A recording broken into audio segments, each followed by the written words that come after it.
దర్శన్ హాస్పిటల్లో ఉంటాడు. శరణ్య కూడా దర్శన్ ఉన్న హాస్పిటల్ దగ్గరకు వచ్చి, ఎక్కడండి మీ ఫ్రెండు భార్య చావు బతుకుల మధ్య పోరాడుతుందన్నారు కదా అని చెప్పి శరణ్య అడుగుతూ ఉంటుంది. పాపం మీ ఫ్రెండ్ కూడా తను ప్రేమించిన అమ్మాయి ఆ సిచ్యువేషన్లో ఉందని బాధపడుతున్నాడని చెప్తున్నారు కదా, మీ ఫ్రెండ్ ఎక్కడా అని చెప్పి శరణ్య అడుగుతూ ఉంటుంది.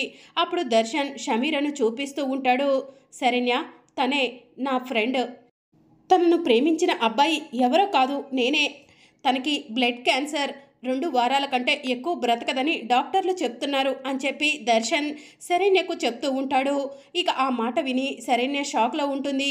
తను చచ్చిపోతూ సుమంగలిగా చచ్చిపోవాలనుకుంటుంది. అందుకు గాను తన్ను ప్రేమించింది నేనే కాబట్టి తను నన్ను 3 ముళ్ళు వేయమని అడుగుతుంది శరణ్య అని చెప్పి దర్శన్ చెప్తూ ఉంటాడు. ఆ మాట వినగానే శరణ్య షాక్ అవుతుంది.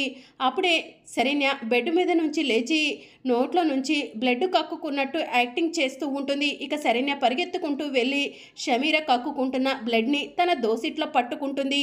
మరి అప్కమింగ్ ఎపిసోడ్లో ఏం జరగబోతుందో తెలుసుకోవాలనుకుంటున్నారా? అయితే ఛానల్ను సబ్స్క్రైబ్ చేసుకొని సపోర్ట్ చేయడం మర్చిపోకండి. Thank you for watching.